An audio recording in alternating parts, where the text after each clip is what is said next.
Hi. Thank you very much for coming to the Morden Community Forum. I'm standing in for Pauline today. I'm Councillor Natasha Ryans. I'm a councillor in Ravenbury Ward. If there's any other councillors in the room, please make yourself known. And we'll go around the room and introduce the councillors. So we'll start. I'm Councillor Clean representing Cannon Hill Ward. Councillor Mary Curtin, Lower Morden Ward. Councillor Scott Anderson, Lower Morden Ward. Councillor David St Helier Ward. Councillor Draper, also St Helier Ward. Councillor Peter Southgate, Merton.TV Ward. Councillor Vicky Wilkinson, Merton Park Ward.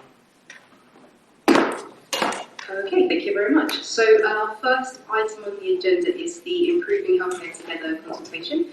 And we have some representatives from the NHS here. We have Ruth Charlton and we have James Blythe. They're going to do a presentation to you. Some of you may have already seen it, and then we'll go to the floor for questions. Thank you very much. Thank you, Councillor. Thank you, everyone, very much. I'm going to start the presentation tonight. I'll hand over to Ruth, and then I will conclude at the end. I'm aware that many of you will have seen some or all elements of this presentation before, because you may have been at one of our previous events. Please bear with me and others, as not everyone will necessarily have seen it. So, in order to aid the discussion, it will probably help everyone if we just do the presentation, and we'll leave as much time as we can for questions. Thank you. Right, so I'm here to talk about improving healthcare together, which is the consultation that we are currently running from the local NHS on proposed changes. We're not picking it up. Yeah, on proposed changes to acute services at Epsom St Helier NHS Trust. I think it's important to start really by just setting out a little bit of the key facts really about this process.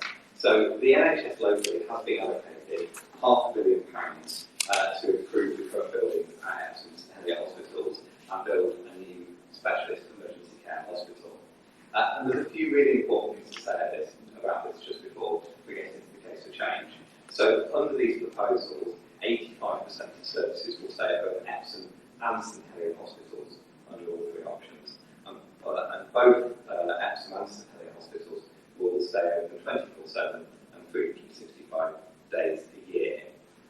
The proposals involve building a brand new specialist emergency hospital, which will be in state-of-the-art buildings, and it will involve a minimum of £80 million investment in both Epsom and St Helier hospital buildings on the current sites. Now, in terms of that new specialist emergency care hospital, it could be built at the Epsom site, it could be built at the St Helier site, and it could be built at the Sutton Hospital site. And the Sutton Hospital site is our current preferred option, and we're looking on to talk about why that is and what it's about.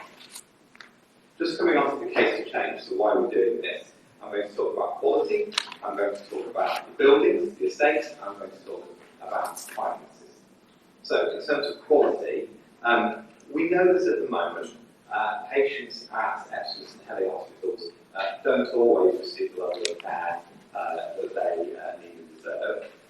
So, some services at the moment don't meet the national clinical standards for the relevant service, and in particular, there are shortages of relevant staff, of doctors and other specialist staff, in particular in a number of the services that we're looking at in terms of this potential change. And it's really worth noting that actually Epsom St Helier overall is rated good by the Care Quality Commission, but its rating requires improvement in emergency services at both the Epsom and the St Helier sites. And a very large amount of that relates to the current state of the buildings at those hospitals. Could you just use a microphone or something, please? I am trying to apologise. Is that better? It's a touch better. It's a touch I better. apologise, my hearing isn't as well as it might be.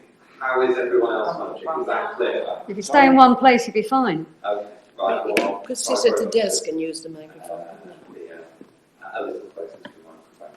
In terms of buildings then, at the moment we know that there are specific challenges around those hospital buildings, so there's not just single rooms, those buildings aren't connected, so patients have to go outside, sometimes when they're quite sick, to get from building to building, and there are challenges around things like, for example, the lifts, they're small. I mean, these are, if you've been at St Helier, you will know that there are some very specific challenges around the state.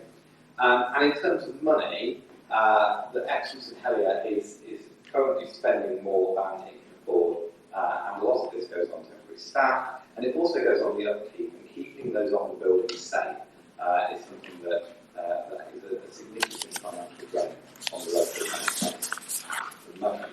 Okay, so that's the case of change. That's why we're doing it. I'm going to hand over to Ruth now to talk about our proposed clinical model, and then I'll come in and talk about some of the site options. Hi. Now, sometimes my voice is a bit quiet, so how is that sounding at the back? Sorry, I'll make a suggestion. If you put a chair around the front. Do you want me to sit down? You're comfortable. I don't want to be rude and sit down. No, sit on the front. Sit on the front. Good suggestion, thank you. Right.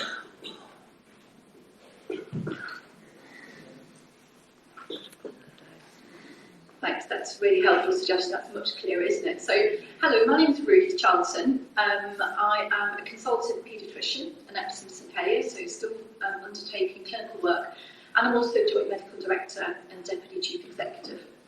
So, I think James has outlined the case for change, and what I'm now going to talk through is the clinical model. I think, James, are you going to flick through the slides? Yeah.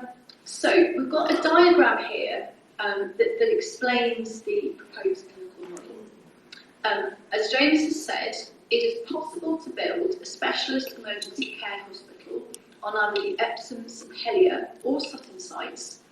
But key to the model is not just having the specialist emergency care hospital, it's actually having it supported by district hospitals. And we've had a lot of questions through this consultation process about what is a district hospital.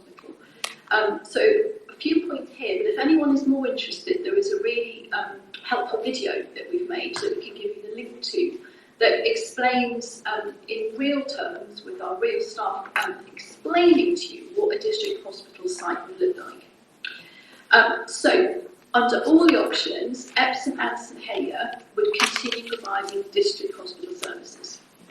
That would entail having a 24/7 urgent treatment centre, significant volume of outpatient activity, minor procedures, diagnostics, day-care surgery, planned care, and also beds for people when they do not require to have an intensive care unit on the same site as where they're being looked after. So that could be people who you could come in straight to one of those beds from home or from a community referral, or it may be you go there to recover after a more acute stay in a specialist emergency care hospital.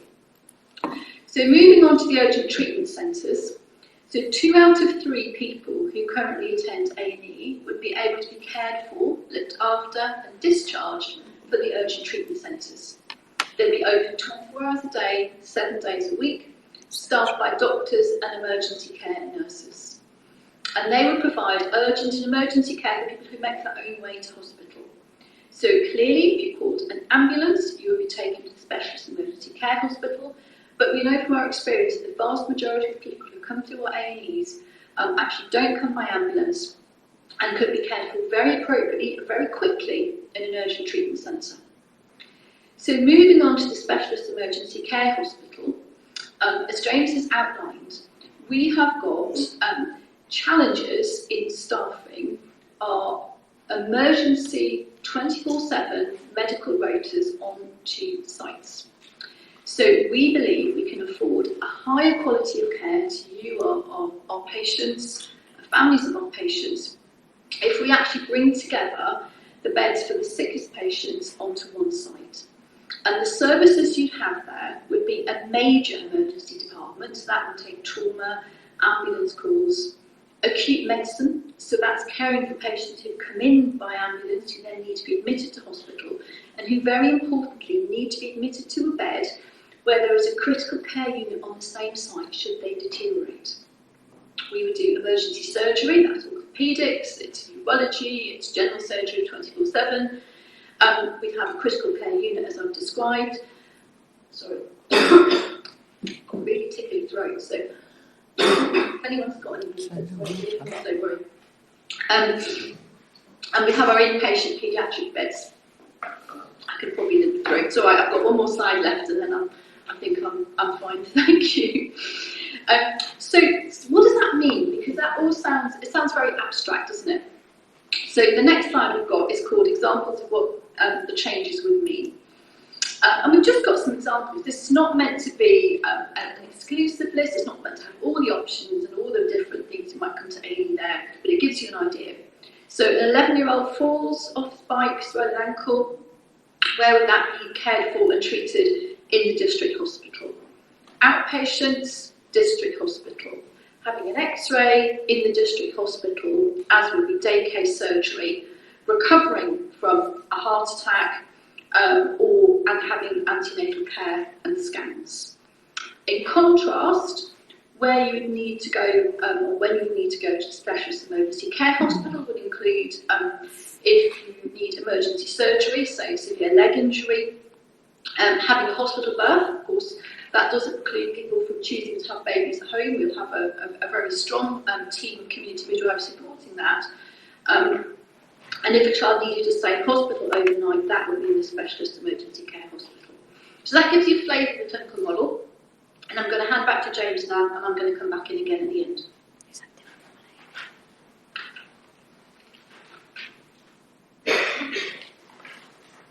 So I'm just going to talk a little bit about what the proposed options are. So Ruth has talked about the district hospital and the specialist emergency care hospital. And there are 3 options that we're consulting on in terms of how these services could be configured. So the first option is that Epsom would be the site of the specialist emergency care hospital. And what this would mean would that there would be a district hospital at both Epsom and St Helier hospitals. There would be an urgent treatment centre at both Epsom and St Helier hospitals, and then a specialist emergency care hospital at Epsom. The second option is that St Helier would be the site of the specialist emergency care hospital. So again, there would be the district hospital model that Ruth has outlined at both Epsom and St Helier, including an urgent treatment centre, but the specialist emergency care would be at St Helier. The third option, and this is our current third option, is that Sutton would be the site of the specialist emergency care hospital. This means that there would be, again, district hospital, both Epsom and St Helier, with an urgent treatment centre, but the specialist emergency care hospital and an additional urgent treatment centre would be at the Sutton Hospital site.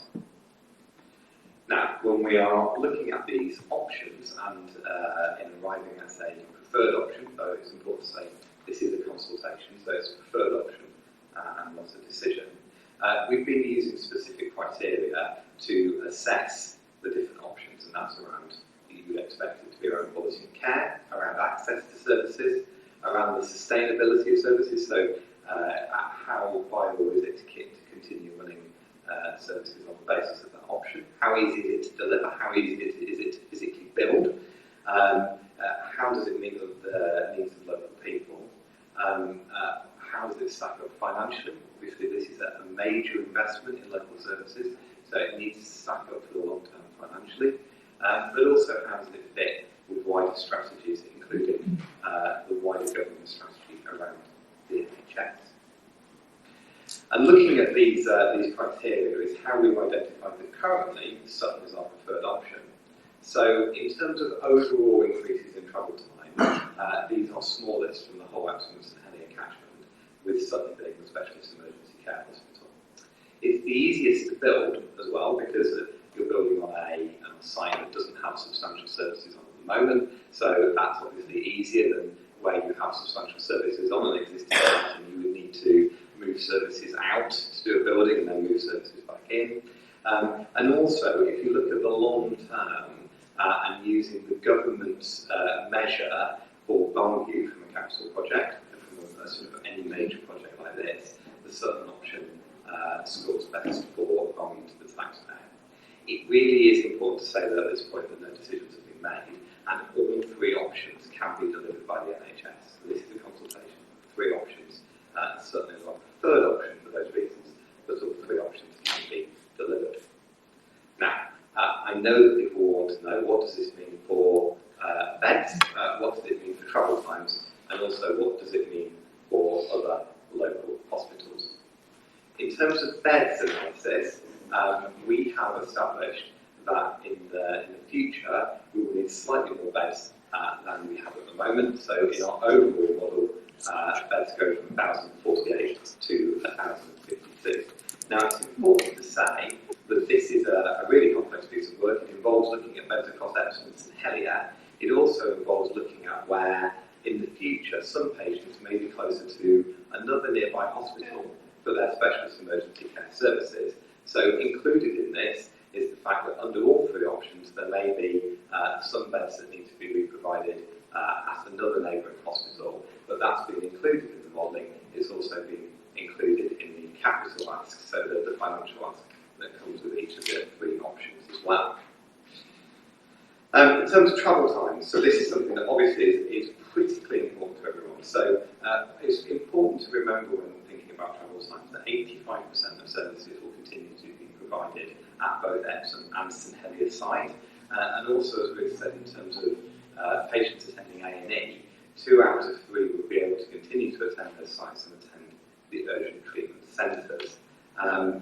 So one of the key focuses is to understand what impact the options will have on, in particular, ambulance travel times. So actually, under all three options, and currently, the 3 potential sites for the Specialist Emergency Care Hospital are accessible within 30 minutes by either car or by blue light ambulance. Actually, in the case of St Helier, the car travel access time drops marginally by about 0.5%, and that's because of the ability to access that site by car for some people living in the south of the catchment in Surrey.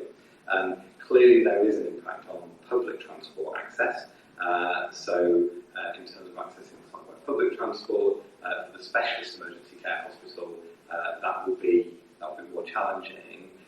But obviously, we have a number of years between any option being decided and being implemented to work with transport providers to ensure that opportunities to access the site by public transport were maximised. And there are other processes, for example, the consultation on the tram, which are ongoing at the moment. In terms of impact on the local hospitals, we've worked really closely with the local hospitals, and they've all indicated that with the right additional support in place, they will be able to support the impacts that were on. The Epsom option actually has the biggest impact on the local hospitals, and as you would imagine, the Epsom option has the biggest impact on hospitals close to here, because if the Specialist Emergency Care Hospital was at Epsom, that would clearly mean that more patients were closer to, for example, Croydon and Kingston and St George's.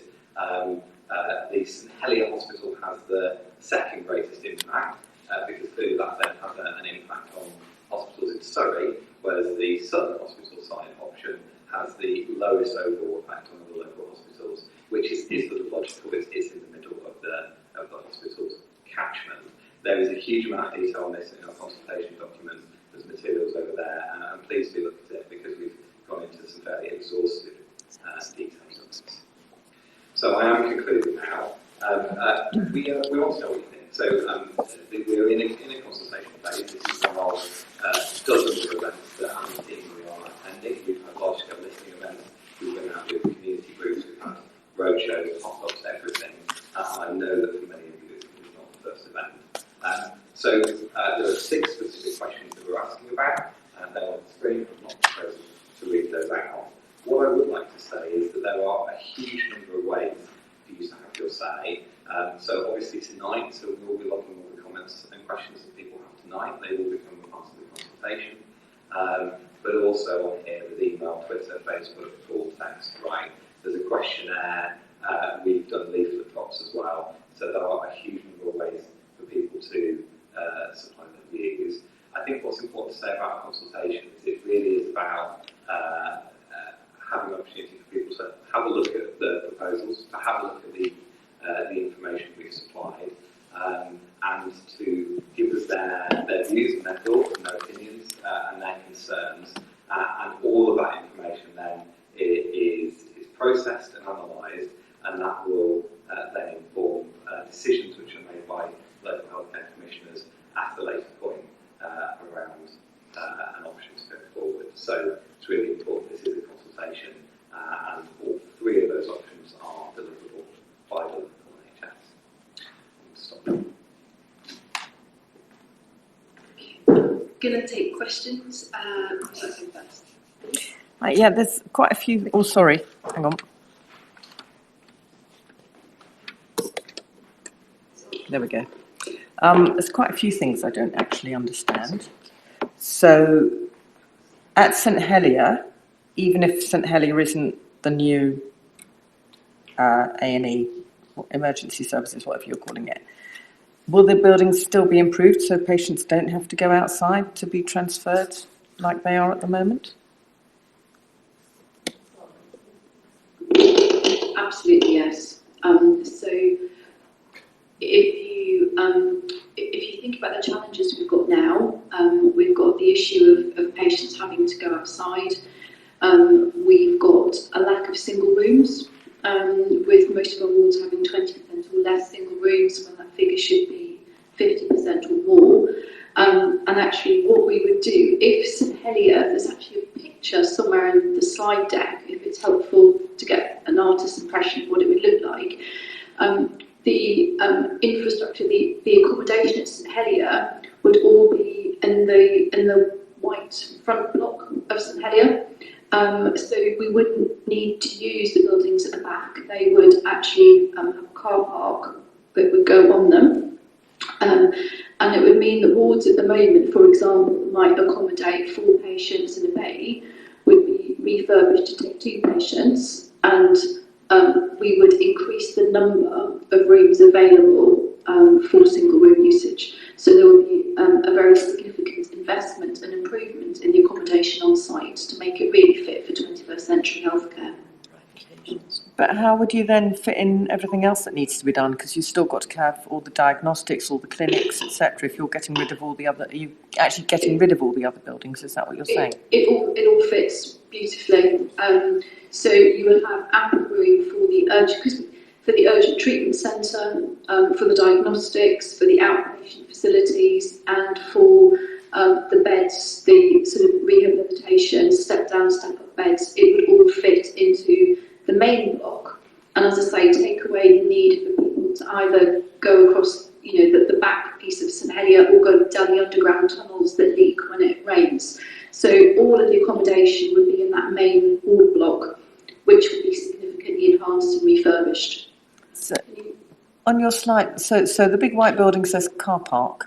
Yeah. So if you look Oh, at that's the that, Sutton site. Oh, right. Yeah, That's. so this is if the major. Well, this is the wrong site. If the specialist emergency care hospital was at Sutton, the picture to the right is what the district hospital site would look like at St Helier. Yeah. So if you look Ride Lane. All right. Yeah. I haven't got a pointer, but Ride Lane is running diagonally from kind of top left to the right. Yeah. You've got the building of St Helier that you recognise as it looks now, but at the back, where you've currently got the children's hospital, the renal block, the maternity block, the block that you've got to access from the outside, that's where you would have the new car park facility.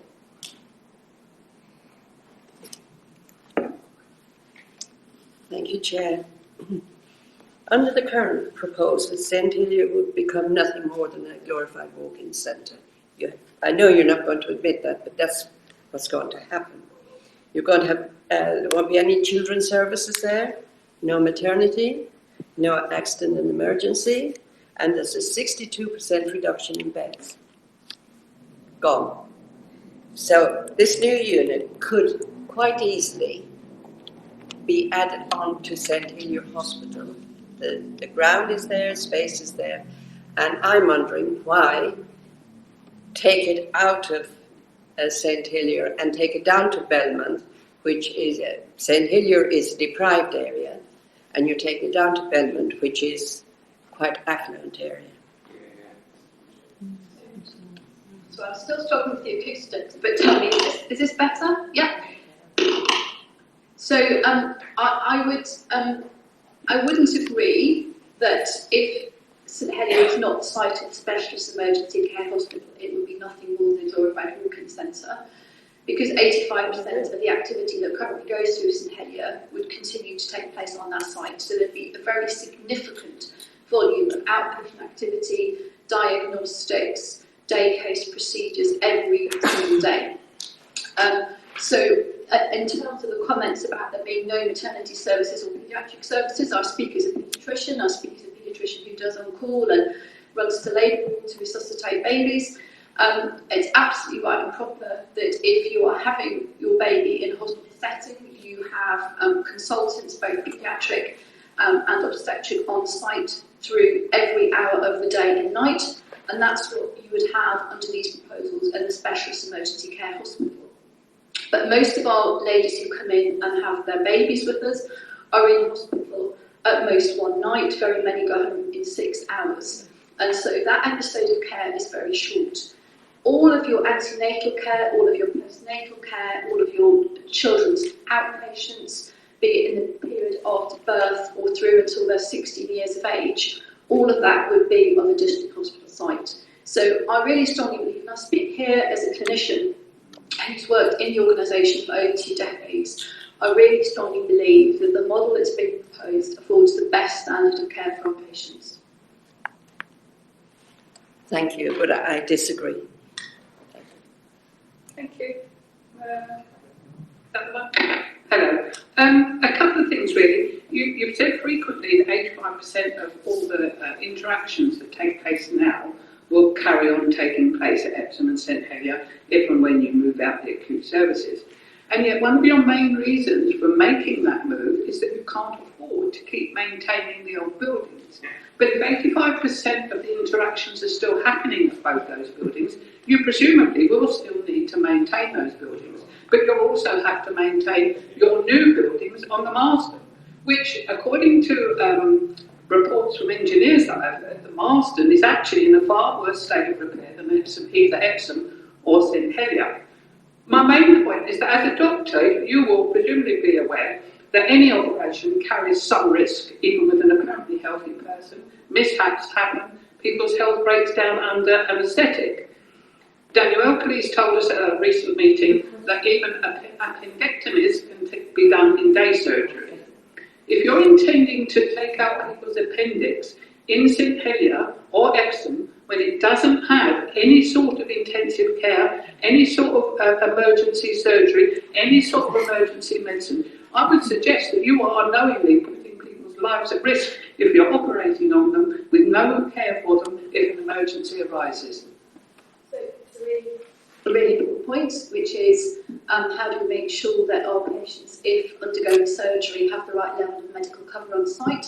And that's exactly why, if you're having emergency surgery, no, not emergency surgery. I'm not talking about emergency planned surgery. I'm surgery. talking about planned day surgery. Okay, so let me just make my point. So if you're having planned surgery, what we do in the preoperative period, which is what we do now, is we assess the patient's risk. And there are patients now who have planned day case surgery who have to have it undertaken on the site that's got a critical care unit. But for the vast majority of patients who are otherwise fit and healthy, we are very confident, and that this is not a model that we've invented locally. This is a very well-defined model of care nationally, with the Association of Day Care Surgery Units being very clear on the guidance and the criteria for patients having surgery as day cases.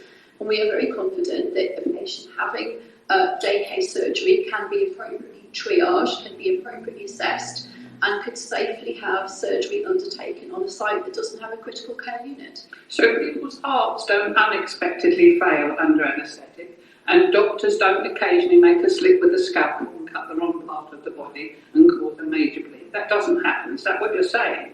Sandra, you know that complications happen. I I'm a do. doctor, I see complications happen, and I can give you absolute assurance that there'll be appropriate staff in place to stabilise any patient should there be an extremely unexpected and rare complication that occurs. I can't say any more than that. Sounds too risky to me. I can come back to you. Thanks, Natasha. I've got 3 questions, which are hopefully very brief. They're all quite technical, I'm afraid. Can you speak into the microphone? Sorry, I beg your pardon.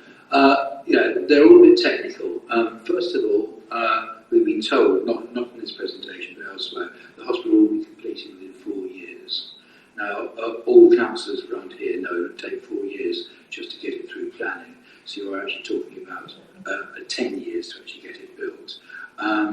Especially with the massive underground car park that you're planning and the road down the middle of the local allotments, which everyone's going to object to. I don't know whether that's, first of all, question number 1, has actually been really taken into account properly in your plan. Second of all, according to the government, and I'm saying that this apolitically, within 10 years, we're going to be awash with doctors and with nurses. So all the stuff that you're going on about how we're going to be short doesn't really hold much water. I mean, has that been taken into account? Last of all, you're not building for 4 years' time or 10 years' time. You're building for the next 50, 60 years. All the statistics you're coming up with are based around car transport, including this enormous multi-storey car park. We know that cars are going to be phased out. Certainly petrol and diesel cars are going to be phased out over the next 15, 20 years. Why are you still fixated on the car as the means of getting to hospital? Thank you. Okay, so I think I will try and take 1 and 3 and then perhaps leave 2 to you, Ruth. The 4 years is the advice that we've had at the current time. I think that there's clearly a level of detail that you get to for a pre-consultation business case and a decision. And then clearly, as you know, and I've been involved in other major hospital developments as well, there is then a level of detail that you need to go through. What we know is that comparing the Sutton Hospital major specialist emergency care option, which is building on a clean site, compared to sites where we need to decant, there will be a difference in time to build. So I think that's what's important in terms of the relative merits of the option. In terms of cars, we've looked at car and ambulance and public transport, and we will take all 3 into consideration. I think they're absolutely key to the issues that people are raising in the consultation. I've been at events where we've got into very specific discussions, for example, around bus routes, and I think they're absolutely legitimate factors for us to take into account in the consultation. I would say that our focus on car transport is in proportion to the fact that actually it's very frequently something that people raise with us, and bear in mind this is a consultation that's running across Merton and Sutton and Surrey Downs as well, so there are different modes of transport primarily in these by different populations, so it isn't the only thing we're looking at. There is a real focus on public transport within the consultation exercise and within the options appraisal as well, but actually when you go out and talk to people, transport by car and parking is actually something that people are still really interested in. This is looking at it now, not in 50 years' time. That's the question I asked. So if I pick up the points about staff and are the staffing shortages that we're citing as driver for change real? Yes. We've worked very closely over the last few years with Health Education England. So Health Education England are the body that essentially determine nationally how many nurses, doctors and allied health professionals are going to be trained and available to work within the NHS nationally. We've asked the question, do you think there will be X more consultants in emergency medicine, acute medicine available for us to appoint? And the answer categorically is no, we don't. There is a move of staff that are being trained from London up to the northern regions of the country. And there is also a very significant and intentional move of more training places and posts for doctors from hospitals into general practice. So we are absolutely confident that the projections and the data that we have shared with you is absolutely correct, and that the additional numbers of staff that will be trained will not be available to us to work in the specialties where we have shortages.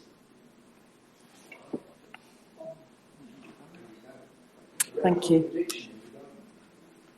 I've got quite a few questions, and I think I'll just fire them all away because I only asked once my first question at the beginning. I don't know Epsom Hospital, so what sort of state are those buildings in? Are they similar to St Helier?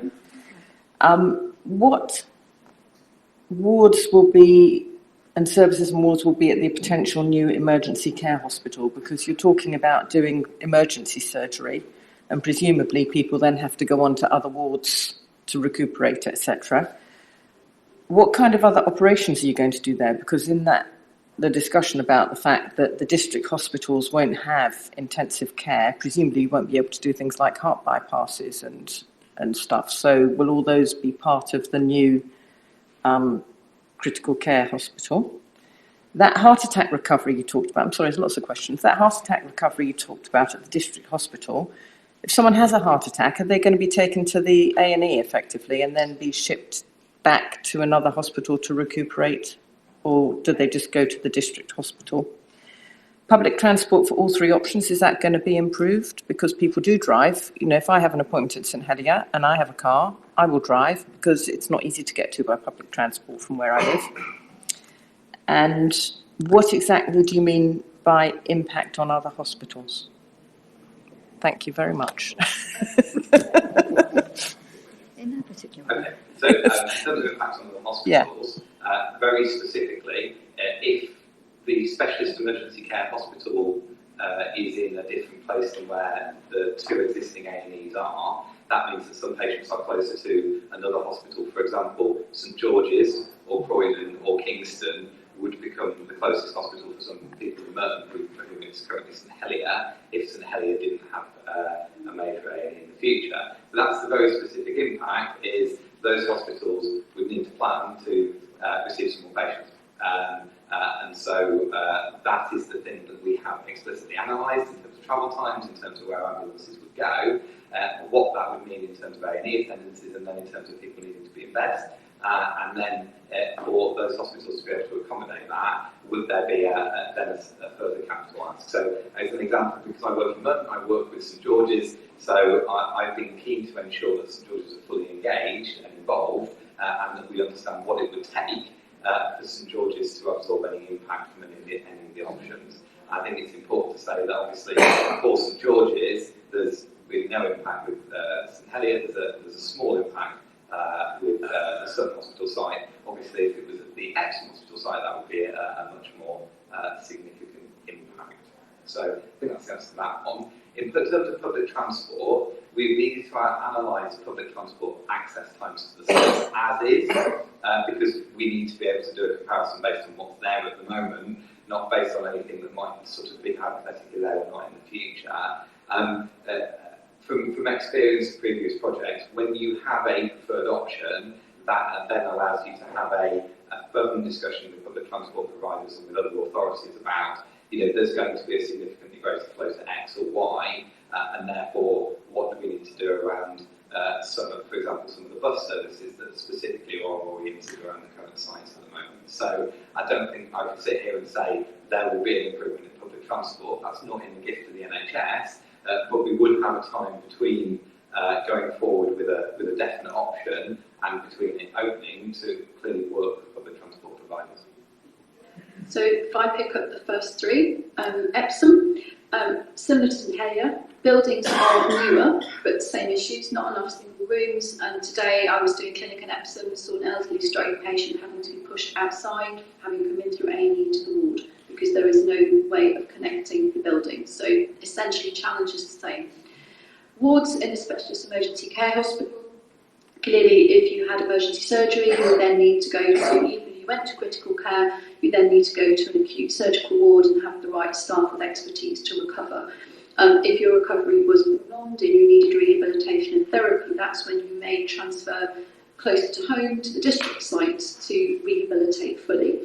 And then the third point around emergency pathways for heart patients. We actually don't take acute heart patients now, and either Epsom or St Helier.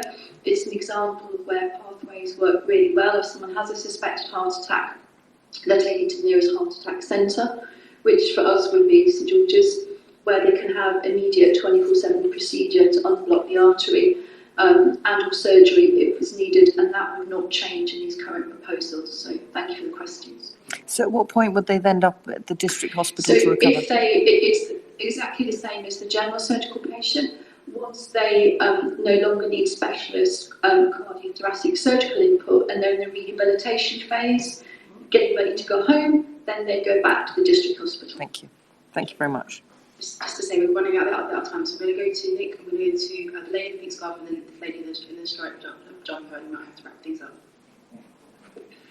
Could you just perhaps elaborate on the advantages, perceived advantages of having the acute hospital anchored with Royal Marsden and the economies, potential economies scale? My understanding is that with this proposal now the buildings will be connected, is that correct? And there are potential economies of scale, and of course also the life sciences unit that's proposed. So we didn't hear that question at the back here, so can one of the people who are going to answer give us a question? So the question in essence was, if the specialist emergency care hospital was on the Sutton site, what would be the potential opportunities and benefits of being co-located on the same site as the Royal Marsden? So again, the work we've done so far gives potential to link the buildings. It's an area which clearly would need further exploration should that be taken forward as the preferred option.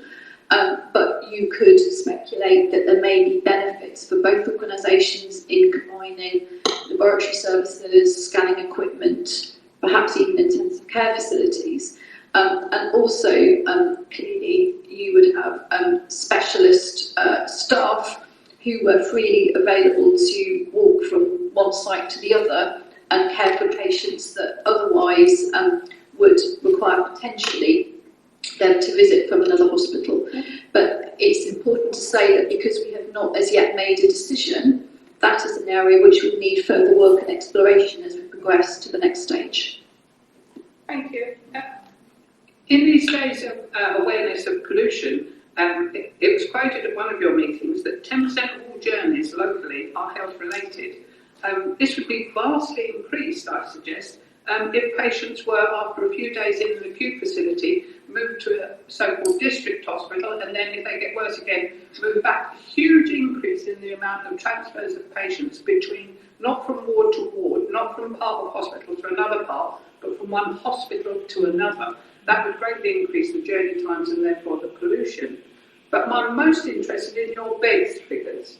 You claim that you're going to give us 4 more beds, and you give us a number there. You avoid giving numbers when you talk about how many beds will be provided in other hospitals. In your best option, you are reducing the number of beds by 50, or 81, or 205 plus beds reduced. 62%. At the moment, we are hearing on a monthly basis that the A&E 4-hour wait times are the worst in history. We are hearing that the handover times are the worst. We are hearing that thousands are waiting in corridors and thousands are dying in corridors because there are not enough beds for them. And that you're suggesting that we in this area can afford to have up to 212 fewer beds, and that that's okay and that that will improve healthcare. Now, the Clinical Senate told you that you ought to model your need for beds up to at least 2030, given that that's your name, Better Improving Healthcare Together 2020-2030. And yet, in your own papers, you've only modelled up to 2025. And it's simply not good enough in an area where the population is set to increase by something like 24% in the next 20 years. And yet, you're presuming to present to us the option that 200 fewer beds will improve care for people locally. You really ought to go back to the drawing board and improve the 2 major acute hospitals we already have, rather than try and suggest to us that it's better for us to have 200 beds, and 100 of those are in Croydon, where the CEO has just had to publicly apologise because his ambulance and his 4-hour wait times are the worst he's ever had, and that their bed occupancy level is something like 99%. How dare you suggest that they can give us another 100 beds? And I would say St George's is in exactly the same position. This is lies and hocus pocus, and you are trying to fool the public when actually what you want to do is reduce the number of major acute hospitals in South West London from 5 down to 4, or probably in short order down to 3. It's shameful. Yeah, I mean, the only thing I would say in response to that, so these are numbers. Sorry, I can't hear you. I didn't go into the detail of my presentation, No, you didn't. But I do think to be fair, actually, Sandra, I do think I said very clearly that overall the number of beds will go up by 4, but some of those under all 3 options would be provided out of the site. So I think we actually addressed it directly. You never said 200. And they can't. Sorry, we have one more question and then we're going to wrap it up. I'm really sorry. No, this lady in front and that we're going to have to wrap it up. I'm really sorry. No, I'm sorry. We're going to have Really don't want to know what the baseline of what's wrong with all of this, because I do. anywhere we Sorry, go, it's sorry. been totally everybody that needs to know that. This is all hocus pocus, and it's designed on the fact that one or both of us want to Sir, Dr. Brendan, say at the front of speaking. She wants to speak too. Please let her.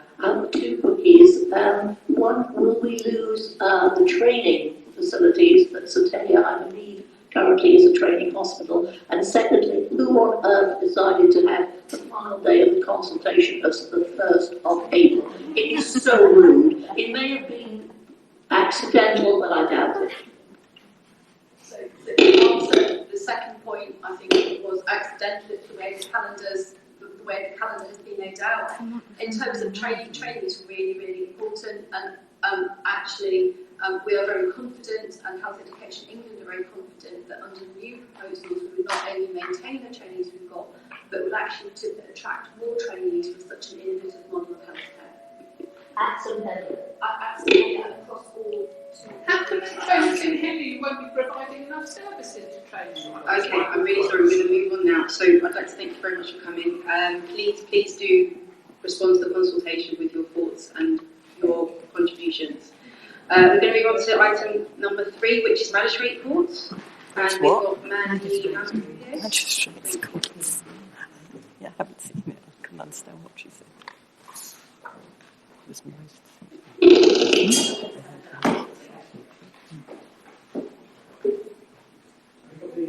Yeah, sure.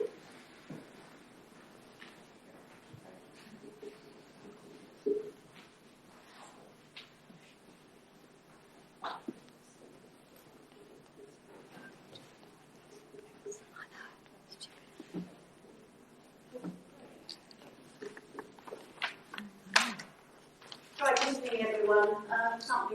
Sorry. No, the other one, the one next to you. Doing that one, fine.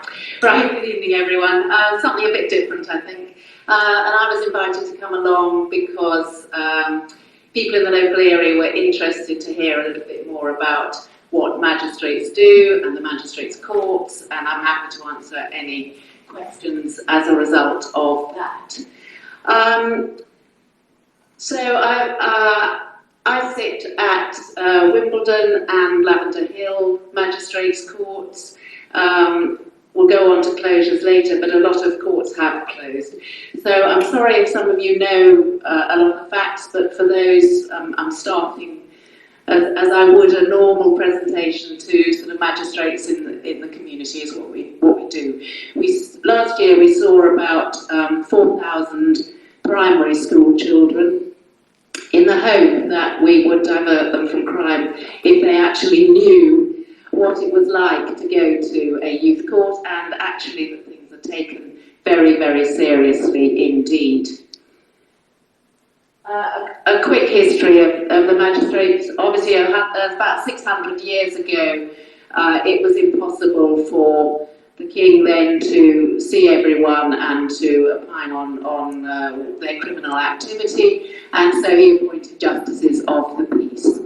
100 years ago, the first magistrate was, female magistrate rather, was appointed.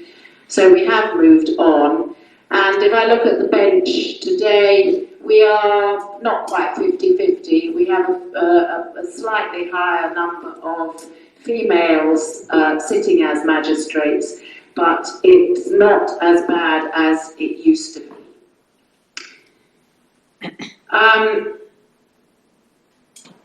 The court structure, for those who are not familiar with it, the Magistrates Court are pretty well at the bottom. We are the first instance court, and as you go up the left-hand side, we are on the criminal justice side. So anything that is appealed in the Magistrates Court will go up to the Crown Court, and magistrates then sit with the judge on a magistrate's appeal. We sit 2 magistrates with a judge, and anything that goes up from the Crown Court will go to the Crown Court appeal, and then finally up to the Supreme Court. And it used to go up to Europe. I'm not too sure that anyone's clear about what happens now. For many people in the community, it is the civil court system that they are aware of, the county courts, then up to the High Court, again Court of Appeal. So it is a structure that's worked and has worked very well. If I was to ask you, no, I'll go on first. I'll do this one. So basically, magistrates will hear both the evidence in our courts, and we go on to decide guilt or innocence. We don't have to have any legal background in order to do that. A legal advisor sits with us in our courts. The Crown Court obviously again has representation from the community with the 12 jurors. They hear the evidence. They decide on guilt or innocence. It is not the judge who makes that decision. He may try to influence, but he does not make the decision. The judge then, his primary role is to sentence, to punish, rehabilitate, whatever is necessary. So if I was to ask you, of all the crime that takes place in the UK, what percentage do you think is dealt with, i.e. sentenced in the Magistrates Court, and what percentage is dealt with in the Crown Court? Just throw out some numbers or feelings. What do you feel? 80 in magistrates? 70? 95. Yes, you are pretty well right. We do have the majority. We actually deal with 100% of all crime. We see the murderers, and it is then, it depends on the type of crime. We are limited to 6 months in custody. We can go up to 12 months as a custodial sentence if there are 2 offences. But obviously there are some matters that are called indictable only, your arson, your grievous bodily harm, section 18 woundings, knife crimes, domestic burglaries. They have to be referred up to the Crown Court. So for 95% of all crime, you read the local papers, you think that we are incredibly violent, and you watch the television, it's only the Crown Court that is ever depicted. In fact, quietly in the background, a lot of magistrates are working away, giving their time to sit and hear what local people have got up to. I say local people, sadly, when I started, it was very much local justice for local people, by local people. With court closures, this is no longer the case. People are travelling large distances, great expenses involved in coming to court, and there is the expectation they do attend court. The court system is moving forward. We are getting to the stage of being able to make pleas online. Unfortunately, I'm not, as a personal view, I don't think it's a good move forward. I know we're all into the technological age that people like to click on their internet and computer, but actually, until you actually come to the court and you leave being told that you have a criminal record that needs to be admitted more generally, I don't think people either really understand the gravity of crime or that it acts properly as a deterrent. We are having a falling number of cases, and part of that is because of fixed penalty tickets, of out-of-court disposals, of prosecutions not coming to us. But in Wimbledon and Lavender Hill, we are still very, very busy indeed. We sit every day. In Wimbledon, we have just one district judge who is there fully paid and is there for 5 days a week. But otherwise it was totally staffed by volunteers. The idea of appointing magistrates is that anyone between the age of now 18, because that was brought down from 27 to be in line with the age when you could sit as a juror, 18 until 70, we welcome community people to come and to give their services. They have to give up to a minimum of 15 days to the magistracy, plus quite a bit of extra training. It doesn't sound that much, but what the magistracy are now finding is that in order to get diversity, in order to get younger people to join and to give their time, when a lot of employers are not giving them free time to sit as magistrates, we find that even 15 days for some of these people is an awful lot. Some of my colleagues are actually, the younger ones are actually taking holiday in order to sit as a magistrate, which is extraordinary.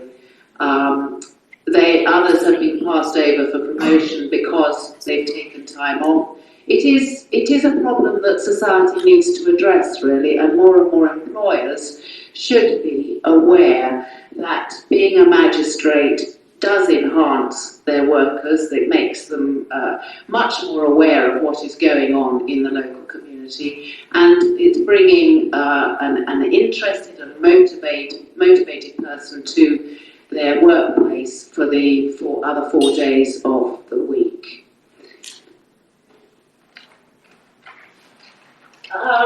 Within the Magistrates Court, we've got a specialist panel who sit on youth. The youth courts are less formal. Everyone sits down on a level. We address the young person by their first name, and we endeavour to rehabilitate a young person rather than to go out to punish in the first instance.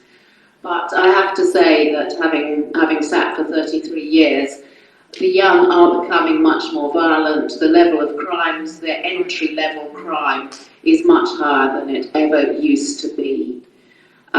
Maybe we're missing the on the beat Bobby, I'm not sure, but we are certainly seeing young people, and particularly females, young females, coming into a lot of crime. Knives are absolutely prevalent in the youth court. I sat today at Wilson, and out of 11 cases, I think 5 of them were all knife crime related. We saw 3 girls who were also really quite violent and quite aggressive to each other. We saw just a lot of really misuse of mobile phones and harassment. Those sort of things are all very, very prevalent now, sadly, right down to children. What I would call children, I'm sorry, they should be referred to as youths. But when you see a 13-year-old and their 15-year-old sister come before you, as I did today, these are kids. They really are. Another element of the Magistrates Court is the family court. This is a civil side, it's not a criminal court. And as you can see from the slide, it's very much dealing with family issues, protection of children particularly.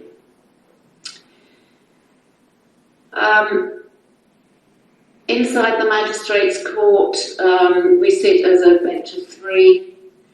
I think that's a very good number. The tribunal is bringing 3 local people's ideas. They've listened to the evidence, and we do have some healthy discussions sometimes on what the disposals should be. We cover a wide range of crime. You read it about in your local papers, or you used to, or you can read it online. A lot of people who we see at Lavender Hill really have no idea that fair dodging, pushing through the barriers, is actually going to result in a criminal record.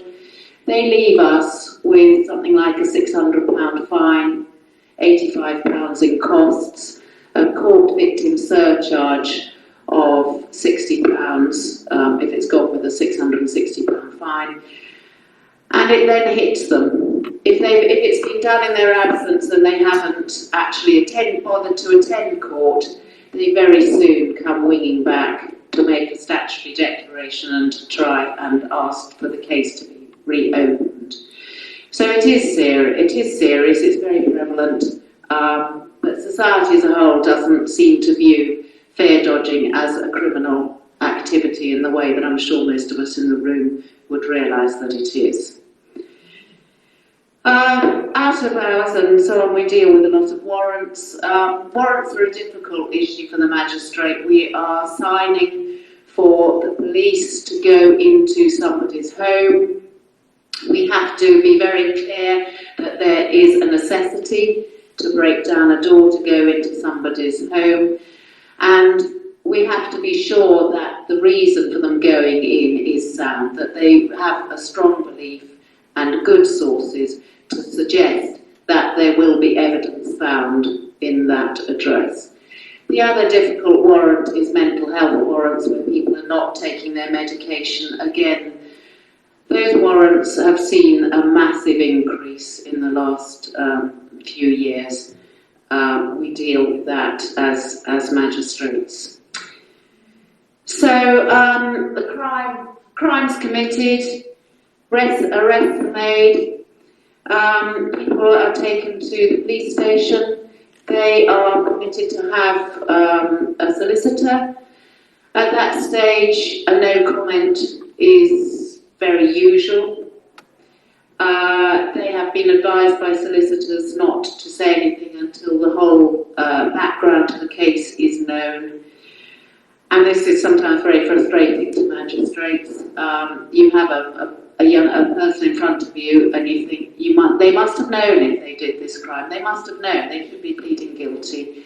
But the court system is such that if they plead guilty, we deal with it on the day. We have stand-down reports from probation officers, and that really is what we aim for, speedy justice.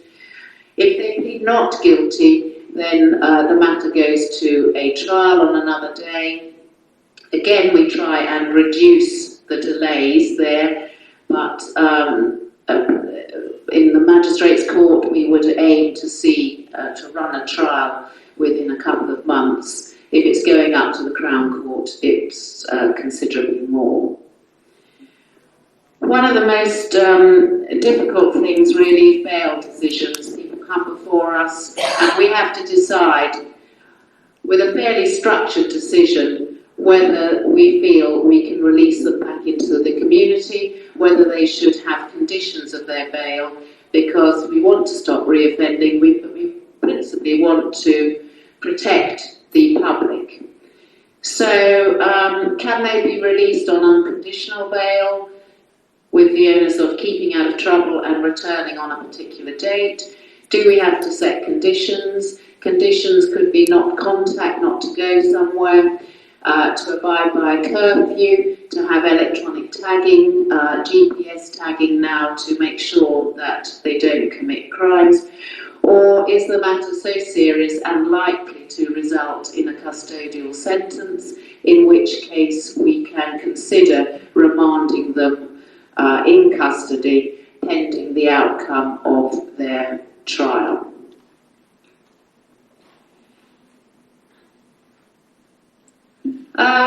The key points in sentencing, as far as we're concerned, there always has to be a punitive element. So even if people get community service, we have to give reasons if there is no punitive element.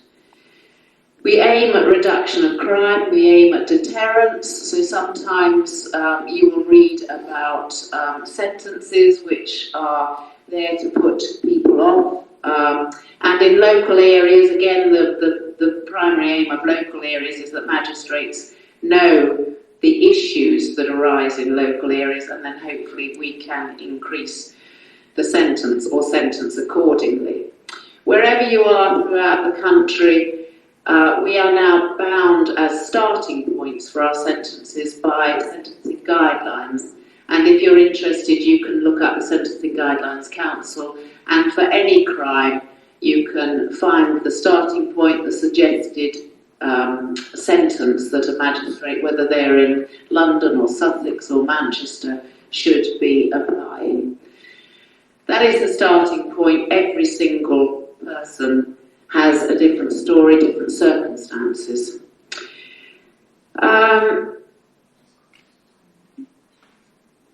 Right, okay, so I think as I flip through, I can make this available to everyone. Right, do you want to ask your question now? And then?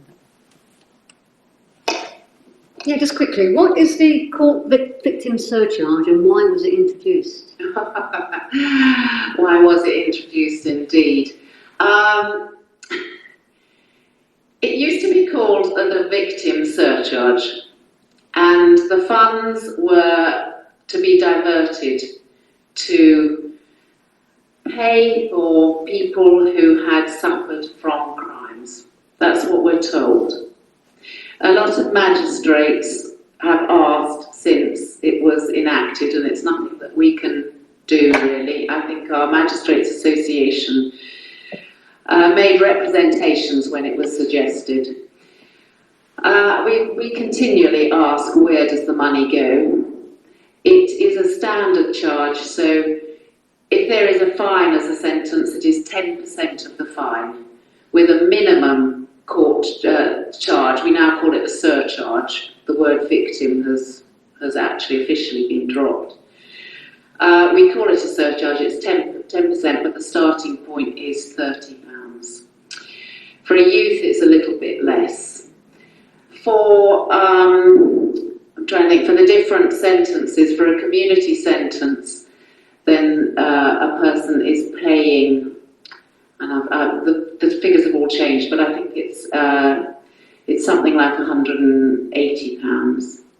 And people who are sentenced to a period of custody also have a surcharge which they are expected to pay on release when they get back, hopefully, into the benefits system. So there is a tariff. Most of the tariffs went up on June the 26th by £1. So, yes. Can you tell me, are magistrates paid? No, we are not paid. We are volunteers. We get a travel allowance. If we drive to court, it's based on the CC of the car, so there is a sliding scale. We are allowed a subsistence allowance, so that is paid for a sandwich for lunch. And if you are in employment, there is a financial loss allowance, but that is nowhere equitable for most people on what they would have got for a day at work. I thought it used to be paid a stipend of some sort. Sorry? We get paid nothing. Only the district judge will get paid a salary. So we are volunteers. No, it's lovely. It's lovely to have questions. I mean, this is why I volunteer. Yes? What proportion of the fines levied in magistrates' courts actually get paid? Along with Right. the surcharge. When we set the fines are set on a person's ability to pay. That is our starting point. So when anyone comes to court, we have a means form that they have to fill in. If they are on benefit, there are 3 levels of fine. There is an A fine, a B fine, a C fine. For the 3 we normally use anyway. B fine is equivalent to 1 week of their salary or 1 week of benefit. An A fine, which might be something like fare dodging, is 50% of their weekly income. And a C fine, which for instance would be attached to a no insurance, is a C fine, would be 1.5 times their weekly salary. Hence why somebody on benefit will get £120 of fine. That is deemed to be the level. Whereas Ant McPartland, who was drink driving and had an accident, his fine was £86,000. So it is meant to reflect a person's ability to pay. The issue maybe is that we are reliant on what information is put down on the means form. And so there is an element of trust, an element of how honest they are with what savings they have, what loans they've got, what their outgoings are. But having decided on the fine, we either ask them to pay immediately or in instalments. If it's on benefit, it can be deducted from, or it's attached to the benefit and is paid probably at the rate of about £5 to £10 a week, but we as magistrates don't set that rate. And if they are in work and there is no other way of them paying up immediately on the day, then it can be attached to their earnings.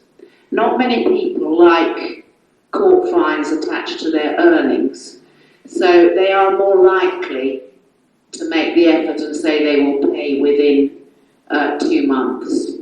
So coming back to collection, with every fine we make a collection order, which means that if it is not paid as directly or as quickly as directed or defaults, then it is passed to a debt collection agent, i.e. the bailiffs.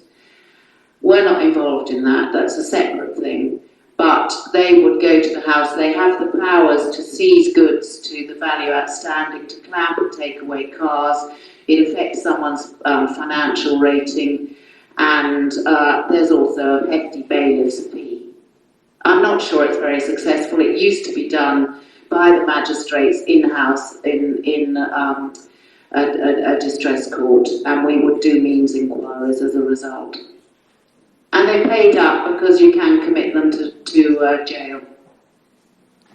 Yes, first about restorative justice. What is, in your experience, the effectiveness both from the point of view of the victim and the perpetrator? It can be very, very useful indeed. It's something relatively new. It's not something that we are involved in directly because it's the probation service normally who run that.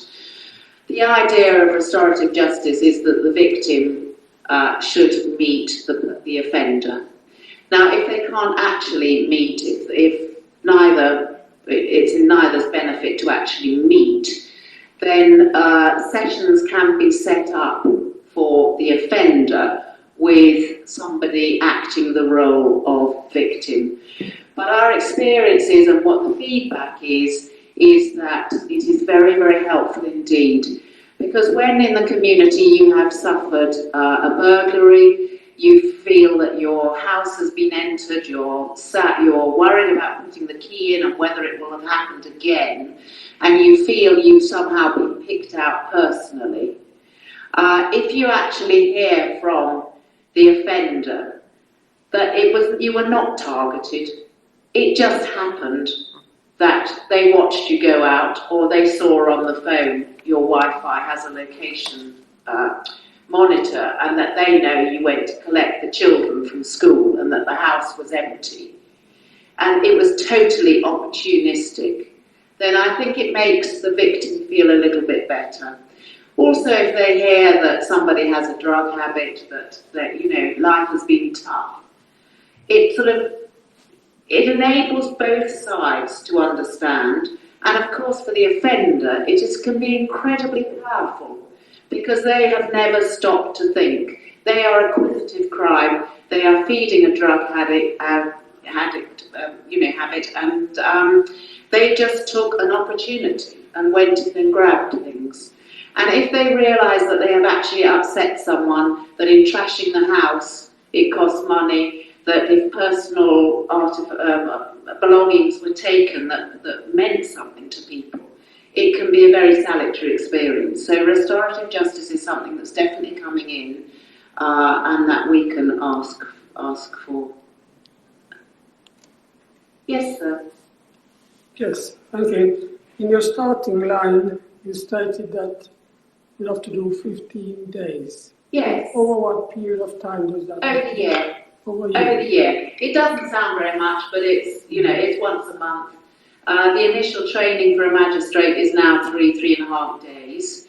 Then you sit for the first year or 18 months with a mentor and gradually build up experience. And you just have to, you volunteer for the sittings. We've just filled in a rota now, which will take us from April to September, giving our availability for sittings. Many people do a huge amount more than that. I mean, a sitting is a half day, so 15 sittings are a little less than they actually sound. But many of my colleagues and I myself are doing maybe 100 sittings with youth and adult sittings, the courts that we cover. So 50 days. Okay, thank you so much for that. Would everybody, if you're wanting to get the slides, maybe you could leave your email address and we can send them around. I'm sorry we didn't have enough time. That's fine. I mean, the slides will just cover the sort of deciding on the sentence and things that we coach with, and the community sentence requirements that we do, like unpaid work, or trying to rehabilitate people through alcohol and drug issues, because they're going to continue to reoffend if we don't solve the issue at source. So hopefully, tell your young people, anyone you know, or yourselves when you're retired, we do need more magistrates. We really do. It is a really important local activity that's unsung. Sorry? If we can pay councillors, why can't we pay magistrates?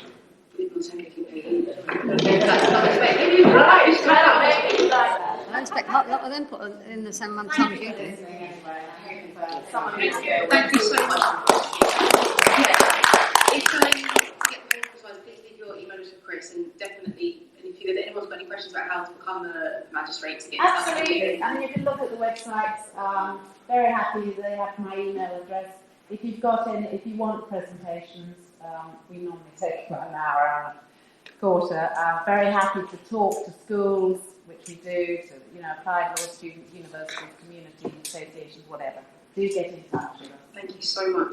All right. So we're going to move on to the open forum now, and we've got some requests in advance. So Elspeth Clark, got a question. I'm sorry, because I suspect this is going to come your way, paralysed and your childish. It was just, is there any news on the dog control orders? The consultation is now 2.5 years old. We haven't done anything. I keep asking this question, and Nick keeps getting it. And it's not his area now, but I just would like to know, are we gradually or even speedily getting towards the point where they're going to be introduced? Because according to the website, it says the measures are going to be introduced in spring of 2018. So I've actually spoken to that this afternoon. So the issue has been about enforcing them. So the reluctance was to bring them in without the ability to enforce them, and obviously with the staff being attracted to ID early, they're not our staff and they're not in a position to enforce those orders. So my understanding is they're making an arrangement for the dog control to be part of a new wider enforcement contract. And I think there's a big meeting tomorrow, so we're expecting that to move fairly quickly. and as soon as that resolved, then they will bring those orders in. So everything's in place-ish, so hopefully by the time we meet again, we won't have to have this discussion. Thanks, Chris. I asked it because last week or the week before, there was another post on the Nextdoor app. There was a very nasty attack in Morden Park, and I thought, well, we really need to get this underway. So thank you. We do think report. Yes. And we do imprison dogs. Until they've been neutered and chipped and all kinds of things. I think that's a returning session. That's so interesting. Maybe when the order comes in, we can do that again. We've got a question from Gillian Clark. My question concerns the pavement outside the convenience store at 14 London Road, which is where London Road gets to the roundabout and then branches off left to become Morden Road. Like the convenience store near Morden Tube Station, they display their vegetable and fruit and stuff on the pavement. And at 14 London Road is where the dual cycle lane starts, which takes up part of the pavement. These are quite a lot of space, but unfortunately at least 2/3 of that remaining space is taken up by the fruit and veg. There's a roughly space for one person to actually walk safely, but when they're sitting up in the morning, that space is gone, and so one has to walk into the cycle lane, and there have been some near misses. What else was being one of them? Another one was a lady with her pushchair, collisions with cyclists who, in fairness to them, they are on their cycle path. Obviously, they should be a bit more careful, but there you are. So I was wondering, is there some way to ask the convenience store people to halve the amount of space they take up with their fruit and veg, because they really are causing a potential danger. I believe them tripped over the stuff they had there. And an answer could be found in the convenience store in London Road near the mosque, because they've got all their wares set up vertically in the shelves. And it's really good. I mean, I love seeing the fruit and veg out because I can sort of see if I want anything. But I have asked them on more than one occasion, please. And they say, oh, well, the council says it's all right.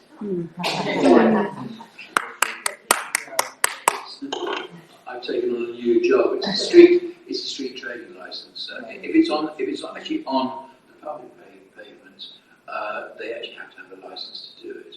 I'm not sure whether that would be permissible. In fact, under normal circumstances, I'd say that probably isn't permissible, because if you've got a sample of that,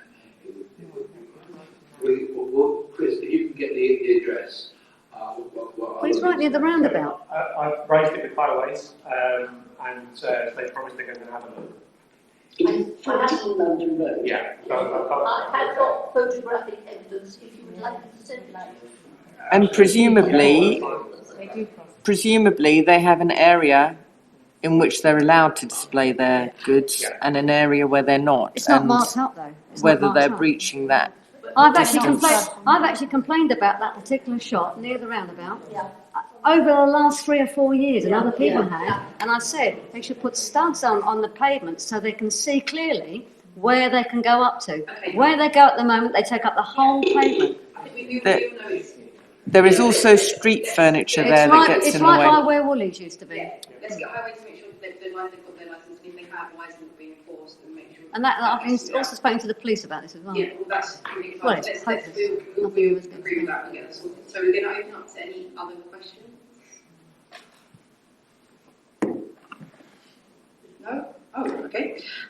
So I'll move on then to item number 5, which is the... Was that? Yeah, I said there was only... Oh, sorry, I thought only people had put in a question beforehand. They already had, that was it, that's all. There was 2 questions. All right, you can't have a free phone. I'm free phone. You can't just suddenly think of a question and then ask it, can you? Yes. Oh, you can. I have a question then. I understand, I don't pay it at the moment, but I understand that the residence parking fee was increased recently, and I also believe that the reason for the increase was to reduce pollution. You are actually taxing a car not to move, at which point it is not polluting. So I don't understand why you have said we're going to put all the costs up to reduce pollution. All you're doing also is encouraging residents to concrete over their front gardens, remove all the vegetation, which absorbs a lot of pollution, and that is going on exponentially all around the borough, and the borough looks disgusting. So I don't understand the reason. Maybe I don't think the way that the council does, but it's not logical to me. If you want to reduce pollution, you remove all the charges for parking, and you charge people to move their car, which is what the congestion charge is all about. So you can bring in a congestion charge in the area and only charge people when they actually get into the bloody thing and move it. Thank you. Okay. I'd love to get you one quick question. I'd like to ask the council to consider the fact that the talk we had at the start of this meeting was about where we should remove an acute hospital. I would like to ask the council to consider the option of a legal action, because I believe they are skipping a step here, and that the first consultation should have been, are they allowed to remove one acute hospital from the area? They are saying to us now, which arm do you want us to chop off? Not ask the initial question, are we allowed to chop off an arm? I'd like to ask the council to consider taking legal action against this plan. I think they would have grounds to contest it. So to get answers. On the parking, but I can give you sort of answer, but I think we get an official answer is probably better, because I'm not the cabinet member responsible for either of those two things, but I obviously have some information about them.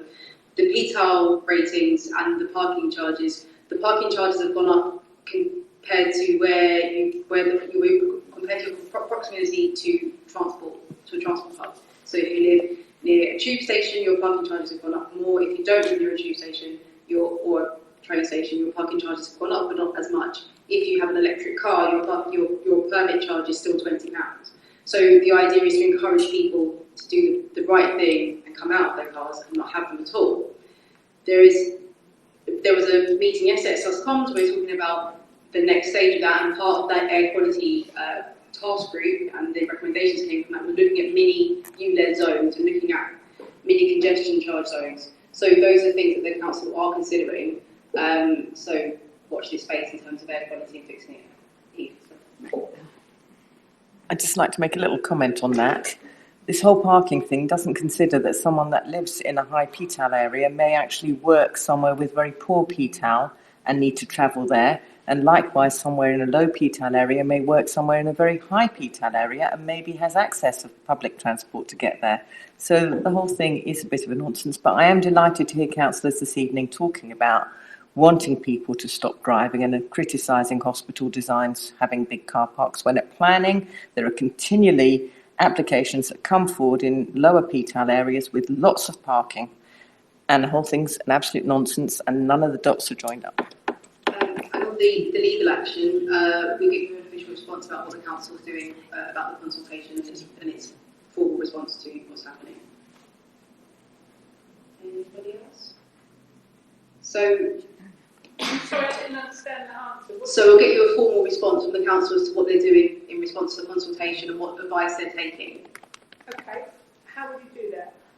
I'll take that up with that. Okay, thank you very much. So item number 5 is the local government boundary consultation, and Chris is going to take you through this. Yeah, I was expecting to rush, but our final speaker isn't here, so I will go as quickly as Richie comes, and slow until that time. So, for those of you who were around around last year, we had the Local Government Boundary Commission for England do a review of the number of councillors and wards in Merton. Their conclusion was that we should move to 57 councillors instead of the current 60. And they then did a consultation on where those boundaries should be between wards. Following that consultation, they put out their draft proposals, and they're asking people to comment on those proposals. There's a consultation open for the time being. Once that is done, they will have a final set of proposals in the summer, which will then go before Parliament with a view to being in place for the 2022 local elections. So this is where we are at the moment, the wards around Morden, the current boundaries, and these are the proposed changes. So on the website it's a lot easier to see, you can go into individual roads and see what's changing, but every single ward in the area is changing boundaries, even if it's only slightly. What they're aiming to do is equalise the populations, the voting populations across the wards as much as possible. So if you flick between those, you can see there is a section around Morden Park that is going from Ravensbury into St Helier, for example, to try and expand to St Helier, and then there are bits that are currently in Cricket Green that are going into Ravensbury. Merton Park is being shrunk, so there are bits that are currently north of Kingston Road there, that currently are in Merton Park, that will go into a Trinity ward. Dundon ward on that top left-hand corner there is disappearing altogether.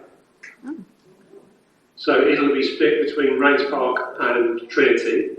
And then off this map, where you can see it online, is a new ward called Wandle, which will appear in the northern part of the borough along the River Wandle. So we get a new ward. Dundon will be split between those two, and 3 wards are changing over to having 2 councillors instead of the current 3. So historically we've always had 3 councillor wards, but Wandle, Hillside and Merton Park will have 2 councillors instead. And then we'll have changes to all of those ward boundaries around Cricket Green, Kings Marsh, Lavender, Merton Park, Hale Hill. All of those wards will change slightly. So if you are on the border of any of those wards, you might want to have a look and check and see whether you're being moved about. But if you're right smack in the middle, you'll probably find nothing much has changed. So the consultation is up until the 2nd of March. There are documents in the libraries and at the Civic Centre here, but in terms of seeing the map, it is best to do it online, and you can move the arrows around, look at particular postcodes and see what's changed, and get your feedback in by then. It has been raised before, but as a council we won't be responding to proposals as an organisation, but I'm sure individual political parties and groups will be doing so.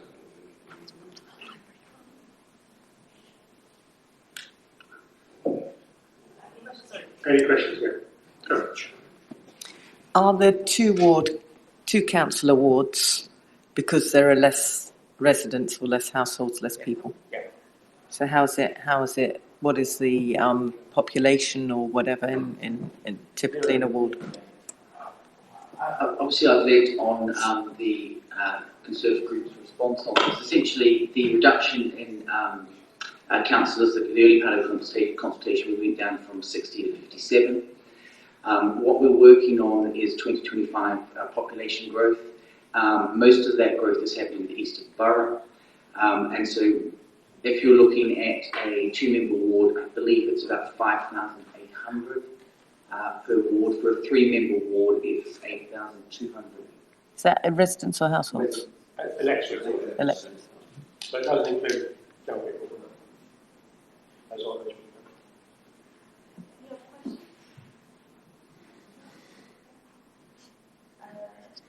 So we're going to move on to our final item, which is we've got a guest from the London Assembly. We've got Leonie here, who's the Assembly member for Merton and Wandsworth, and she's going to give us an update about the goings on at City Hall, and she'll be taking questions as well.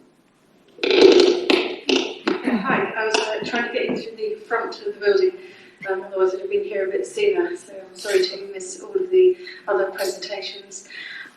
As you know, we're coming towards the end of this mayoral term, which began in May 2016 and comes to an end on 7th of May of this year, when we will be having the elections. Obviously there will be a full set of candidates, I think, from a wide range of parties, so I'm not going to go into that because obviously that would be a tiny bit political.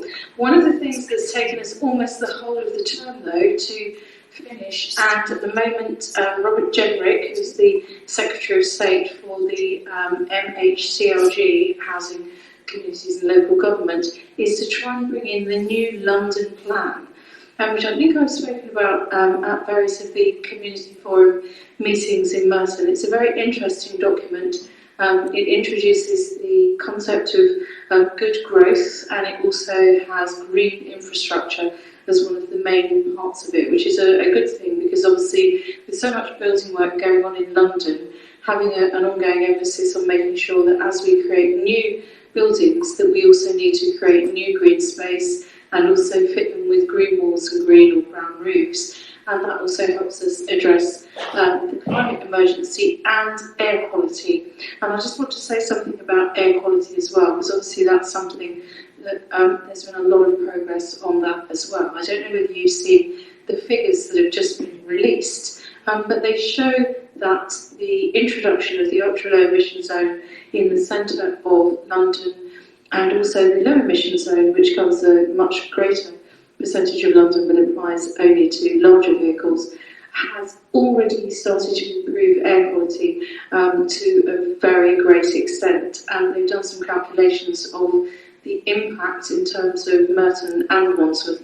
I have got the individual figures for the two boroughs. The headline I have in my head is for both of them added together, which is that it will save the National Health Service £208 million because of the reduction in attacks of asthma, chronic obstructive pulmonary disease, obviously something that a number of older people suffer from. And if you have these days when air quality is so poor, it can lead, in some cases, not only to people having really difficulty with their quality of life, but also to hospital admissions.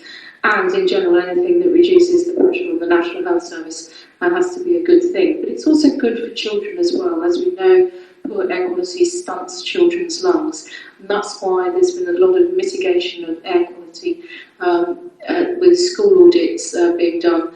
And the Mayor has just announced he's going to be supporting Car Free Day on the 20th of September. And I think that's going to be in conjunction with a large number of boroughs. So there's been a lot of work going on that in particular, and that because I was the chair and I'm now the deputy chair of the Environment Committee, that's something that I'm very close to and very passionate about. But I'm also chairing the Economy Committee now. We have this series of committees at City Hall that focus on different areas of the Mayor's responsibilities. And one of the things I really wanted to look at was how do we keep high streets alive?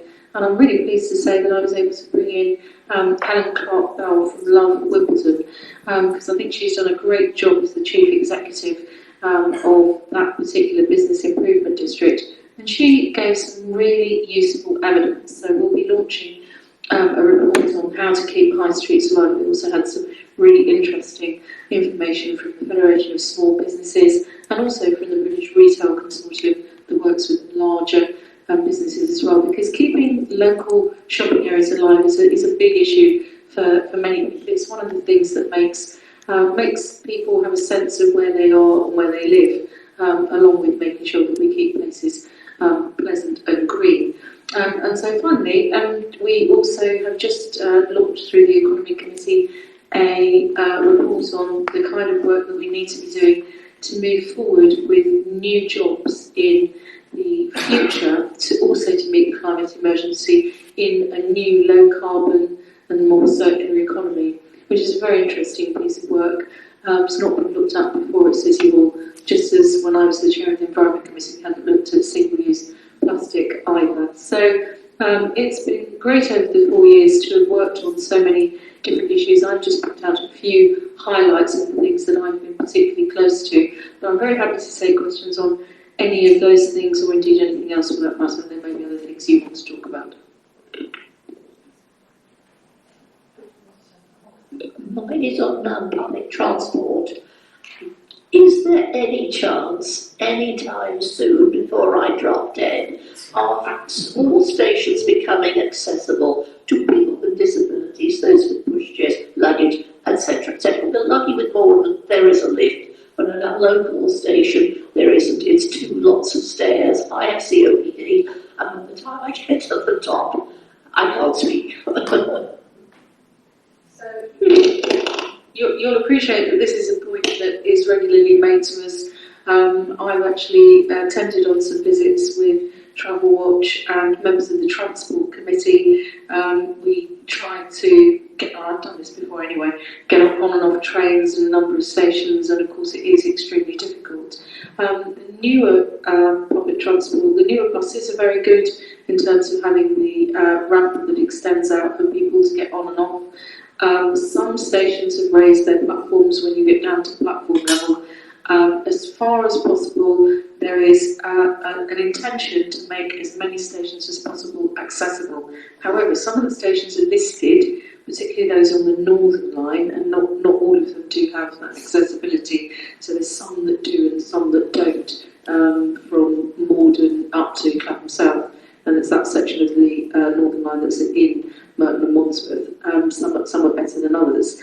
There is a £200 million budget for improving the Transport for London stations, and that is gradually being spent. Obviously, you can't spend the whole of that budget all at once, so I can't say whether it will be in your lifetime or indeed in mine, whether that programme is finished and makes a higher percentage. But there is a whole programme, and it is gradually being rolled out. But as you appreciate, I've just talked about one end of the Northern Line, the other end of the Northern Line. It takes you about an hour and a half to get there on the train. It's a very long way away. There's a lot of stations, and that's just one line. Hi, thank you very much for your update. It was all very interesting. Do the station improvements, the station improvements you're talking about, what about the rail stations? Do they come under TfL, like Rains Park and Wimbledon Chase and Hayden's Road? Overground stations are generally related to, they're not Transport for London run stations. Some of them are quite complicated. For example, Clapham Junction, as you'll appreciate, has a number of different train lines that run through it, South West Railways and also Southern. So some of the stations are Network Rail, and some of them are actually under the auspices of some of the overground train companies. So it varies, but Rains Park is not the responsibility of Transport for London, I'm afraid, although I think it's relatively accessible in the sense that it's a very long ramp, but there is a ramp. It would be quite hard to wheel yourself up in a wheelchair, but it is more accessible than some other stations for sure. My actual question, that was a supplementary following that answer, was about the ULEZ affecting air quality. Are you saying that the current ULEZ has reduced pollution in Wandsworth and Merton? Yes, because even though it's been launched in the centre of town only, and it happened even before it launched, because as you'll recall, it launched on the 8th of April. When I was the chair of the Environment Committee, I actually wrote to the Mayor and said two things. This is on behalf of the whole of the committee, which is a cross-party committee with Green Assembly members, Labour Assembly members, Conservative Assembly members, and a UKIP Assembly member. And we wrote jointly to the Mayor. I think the Conservatives and the UKIP may have dissociated themselves from the letter. And we said, bring the ULEZ in earlier because we are worried about air quality, and also expand it. And we set out to the 232, the A232, which roughly speaking runs from Carshalton round to Orpington, because it goes quite a long way north, around the North Circular when it's expanded. The South Circular only is just south of the river. So the Mayor has brought the launch forward and launched in April 2019. But at the moment, expanding it south of the river has not been agreed. I will continue, I think, to push for that.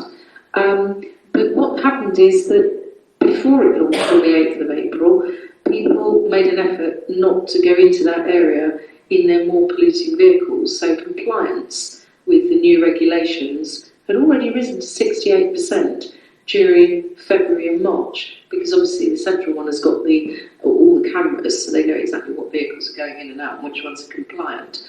After it launched on the 8th of April, compliance with the requirements to, if you go in, you'll have to pay if your vehicle it doesn't comply with the levels of toxic emissions from the tailpipe, went up. So it's massively gone up. And in fact, it's also shown that because the London Air Quality Network the LAQN has monitors all over London, and the monitors are showing that the number of breaches of the law around air quality has plummeted. Now, obviously, that's partly because we've launched 12 low emission bus zones where all of the buses on particular routes have been cleaned up. It's also partly because we're now saying to cab drivers, when you buy a new cab, it's got to be zero emission capable. And they are quite expensive, at £65,000, but we are saying to them, you must get them now, and that's now been enforced for 2 years from the beginning of 2018. And people individually are changing their driving habits in terms of the vehicles that they're driving. So yes, London's air quality. And I have made this argument a couple of times at these forums where people have said to me, shouldn't you be, trying to sort out a particular hotspot?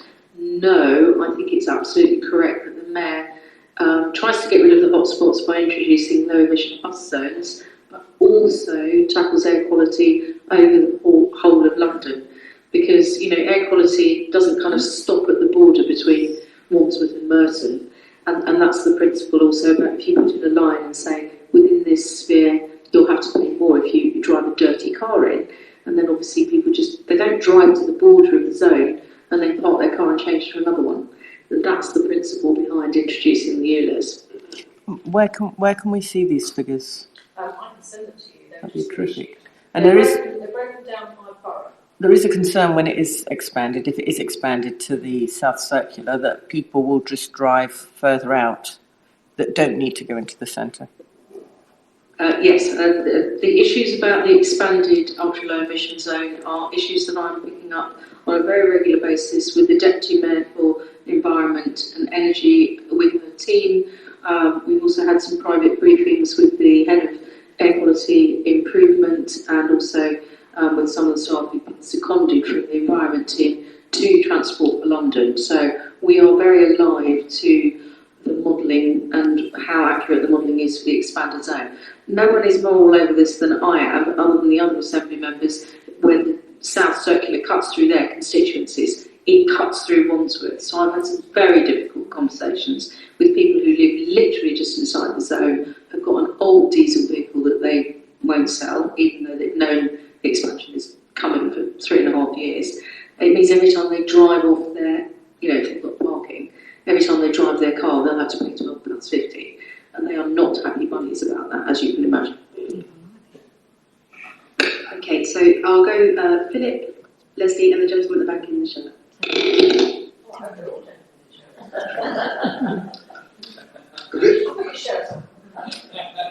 I recently saw a report that the congestion charge had succeeded in reducing the number of private cars in London, but this has been more than compensated for by the increase in the number of Uber vehicles and delivery vehicles. Is this correct? And if so, what's going to be done about it? You are so right about the number of Uber vehicles. It's gone from 80,000 when Uber first started operating in London, and plus, Addison Lee, Lyft, Ola, Captain. There's a Bolt. There's a number of these organisations that use an app where you can call a vehicle, and they're very cheap, particularly if you share one with several other people. It is incredibly cheap. So the amount of the statistics that we get from if anyone's really interested in numbers, the GLA data store, which is completely open, big source data, has all the figures on a monthly basis for the number of people riding on buses, on the roads and using tube trains and so on and so forth.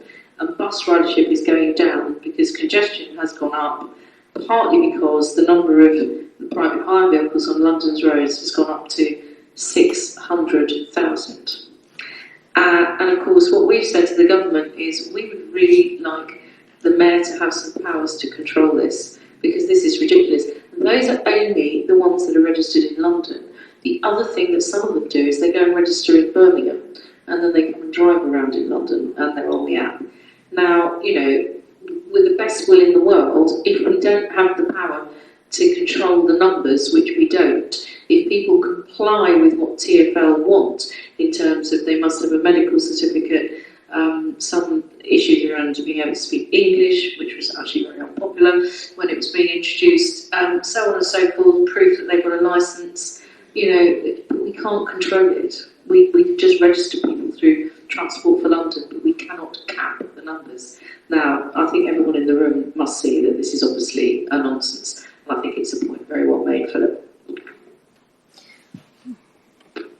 You mentioned a car-free day in, what, presumably in central London, is this? Well, if it's everywhere, does that mean on that particular day I won't be allowed to use my car? Nothing about won't be allowed.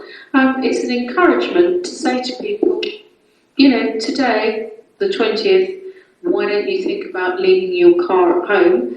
And lots of people will do things without their car, who perhaps might not have thought of doing it. Why not go for a walk? Why not ride a bicycle? Why not get on public transport and go to visit a wood that you've never seen before? That's all it is. There's absolutely no compulsion to say, if you want to spend the whole day driving around on that day, you can. No one is going to stop you, but there is an encouragement, and a lot of boroughs, I think there were 25 street closures applied for in Wandsworth and about the same number in Merton last time, when people had street parties. So it's just to sort of encourage the mayor working with the boroughs to say, maybe today we don't need to drive, but you will not be forced not to drive. That was the day they closed outside of the Morden tube station. That was the car-free day when they had, when it was torrential rain, so you may not have noticed. So the gentleman in the shirt, and then I'll round up with the gentleman at the back there. Hi, you mentioned the fact that cab drivers are encouraged to purchase the new taxis which are zero emission. But with regards to buses, which are one of the biggest polluters of diesel, how about getting more cleaner buses, not cleaner buses, but completely zero, full electric rather than the greenwash that is just being pushed onto us? I've spoken to the London bus company in Colliers, and they haven't got any plans or any vision on how they're going to start charging points or anything like that. No, we've got a budget of £864 million for the transformation of the London bus fleet. We're already benefiting right here from the improvements that were brought in the first low emission bus zone, because I must say I haven't been campaigning on this issue for a long time. It was one of the dirtiest places in London. There was a sort of competition between Putney High Street, Brixton Road and Oxford Street to see which could reach the EU regulations earliest, and it was usually by the 2nd or 3rd of January. So the first low emission bus zone was launched in Putney High Street, but because quite a number of the buses in Putney High Street also travel, down to Kingston, they travel through various parts of Merton, and so everybody benefits from it. So, they do run on the electric motors as well as running sometimes on the diesel, but all the diesel motors are all being cleaned up and making them compliant with Euro 6 standards. Now that's something that's taking a bit of time. Several people, for example, have asked me when will the 200 bus route be finished. So there are sort of end times when the bus fleet will be cleaned up on all the different routes. But the plan is that the whole of London should start to move over to being a zero carbon city. So yes, moving to hydrogen buses, moving to fully electric, thinking about looking at whether or not we have electric chargers that come down to the top of the buses, or buses always use the same route, unlike taxis, so you can put a charging plate in the road at bus stops so that they can start to charge up as they stop at each stop. So all of that is all being looked into, just as getting the taxis to move over to being zero emission capable and putting in rapid chargers so taxis can charge up while they're going about their business. We've been mapping where they want to go and then installing chargers in the right places. It's a huge transform, but it's not greenwash. Okay, I've got one more thing to add. We mentioned ride sharing. I think in the future there is potential for people to reduce the number of cars by using ride shares, and I think the fact that the price is going down would make a lot of people think twice before purchasing a car. So rather than completely car it, I would think it's something that perhaps it should be encouraged. Perhaps the traditional black taxi cab should be encouraged to go on something like that, or to create something, or perhaps London Mayor can create. Totally agree. I mean, I think a vision of trying to imagine the streetscape where many fewer people own private vehicles, but if you need a vehicle, because I think it's ridiculous to say that people may never use a vehicle, and that was kind of the point that was just being made about car free. Does that mean I've got to be car free? No, the Mayor's transport strategy says we should aim to have 80% of all of our journeys on foot, by bicycle, or on public transport. But, for me, I think also having access to being a member of a car club, if you need to use a car occasionally, is a much better way, because you're effectively sharing it with all of your neighbours, or having access to, it's the same, isn't it? It's a vehicle that you share with others. A taxi is a vehicle that you have it for a very short period of time, maybe half an hour or an hour or even less. You could lease a car for a weekend, or you could be a member of a car club and use a car for maybe a couple of hours, or a van if you need to take stuff to the recycling point or something. And I think that's where we have to be. There's lots of people who are already car free. The figure is very high for a lot of people in London because they're quite near to really good. Look, if we were in St Helier, buses would come every 3 days. We stand on the tube station and we look at the bus indicator and we cross because the bus is not coming for another 3 minutes. We're very lucky in this city. We have fantastic mass transit systems, so actually we don't need cars, you're quite right. But sometimes people still do, but for the most part, many of us could get by without. I believe there's been a major contribution to pollution that's flowed from the privatisation and exposure to competition of the Royal Mail. My street has a procession of courier vehicles delivering for Amazon, independent online traders and so forth. All day, every day, different couriers coming down, different times. I've even had 3 visits by the same courier for separate orders because they're not coordinated to a single address. If you can put pressure on the government, and we should put pressure on them to renationalise the NHS and prohibit courier vehicles. Sorry, the Royal Mail, isn't it? Well, it used to be the same thing. Anyway, it's the ones they still do deliver for some of these firms online. They should deliver for all of them. And courier firms should not be allowed to run vehicles round and round residential estates several times a day. I probably wouldn't want to speak for the Mayor on the renationalisation of the National Health Service, because that probably is a tiny bit above even his pay grade, which is what you did say. But he has spoken out very strongly about this plague of vans delivering stuff, particularly because a lot of people have started having stuff delivered to work, which of course, if they're coming into the centre of town, then it's like the proliferation of all these private hire vehicles everywhere, just cruising around waiting for someone to use an app and then use them. If you have thousands of UPS or DPD or Yodel or Amazon or whoever it is, all delivering stuff all over the place, including to your place of work, of course it's not going to do our air quality any good at all. So there are lots of projects now that are testing out things like, let's have a cargo bike that does the deliveries of people's groceries, the last mile, the first mile, looking at the logistics of how we can make sure that all of these deliveries are all done in a way that doesn't impact on our air quality. I think, it would be hard where people have difficulty to get to the supermarket to say, you can't shop through an online shopping system, because actually that's a really good way sometimes of getting very nutritious food to people who are housebound. But there are companies now who are switching over to a whole fleet of electric vehicles or electric motorbikes or cargo bikes. And I think as we focus on healthy neighbourhoods and low emission neighbourhoods, that has got to be the way forward. And I think you're very right, very correct to point that out. And it is something that the Mayor is very keen to see the end of, particularly he's talked a lot about the deliveries to work. Okay, so I'm going to wrap up there. Thank you so much, Leonie, for coming in and giving us an update and answering so many great questions. Thank you, everybody, for your time. Please get home safely, and we'll see you again. Also, the next meeting is on the 14th of October at 7:15 here back in the Civic Centre. Thank you.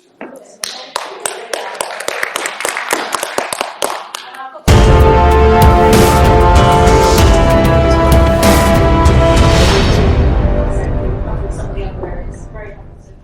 So you have one office, the wait